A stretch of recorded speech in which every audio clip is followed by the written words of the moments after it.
இந்த மிரட்டிடலாம், உருட்டிடலாம். இந்த பையன் வந்து கிராமத்திலேருந்து வந்திருக்கான், சாதாரண பையன், எங்கிட்ட பெரிய பவர் இருக்குது, இந்த மாதிரி மிரட்டி பார்த்தாங்கன்னா என் பதில் அப்படி தானே இருக்கும். இதையெல்லாம் மிரட்டி பார்க்கறதுக்குலாம் நாங்கள் வரல. நாளைக்கு காலையில் துண்டு போட்டுட்டு நான் என்னுடைய விவசாய தோட்டத்தில் போய் விவசாயம் செய்வேன், பொழைச்சிக்குவேன். உங்களால் முடியுமா? பிடிஆர்னால முடியுமா? முதலமைச்சரால் முடியுமா? நான் ஏதோ விதண்டாவாதத்துக்காக பேசல. எனக்கு அந்த துணிவு இருக்கு, தைரியம் இருக்கு. நான் காலையில் கட்டில் போய் காட்டில் போய் படுத்தனால தூங்க முடியும்.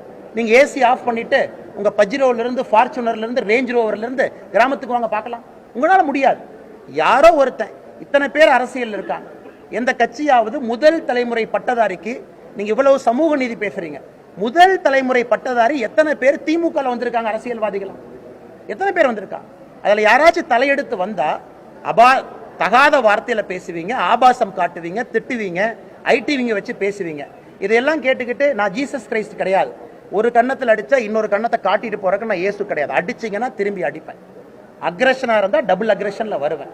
இதனால நான் எதை இழந்தாலும் அதை பத்தி கவலை போறது கிடையாது. ஏன்னா எனக்கு என்னுடைய விவசாயமும் ஆடும் தோட்டமும் இருக்கு. நான் தெளிவா சொல்றேங்கண்ணா, மரியாதையாக அரசியல் திமுக செஞ்சா மரியாதை இரட்டிப்பாக நான் கொடுப்பேன். தனிப்பட்ட முறையில விமர்சனமோ தரம் தாழ்ந்து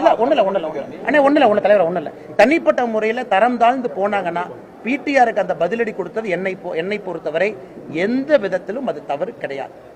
அடைமொழி வச்சு கூப்பிடுங்க, அதை பத்தி கிடையாது. மோடியை நீங்க சாய்வாலான்னு சொன்னீங்க, இந்தியாவோட பிரைம் மினிஸ்டராக உட்கார வச்சுட்டீங்க. சொல்லுங்க, நான் ஆட்டை வைத்து பிளப்பு நடத்துகின்றேன், ஆடுன்னு சொல்லுங்க. என்னை ஒரு இடத்துல உட்கார வைக்கத்தான் போறீங்க திமுக, எந்த மாற்று கருத்தும் இல்லை.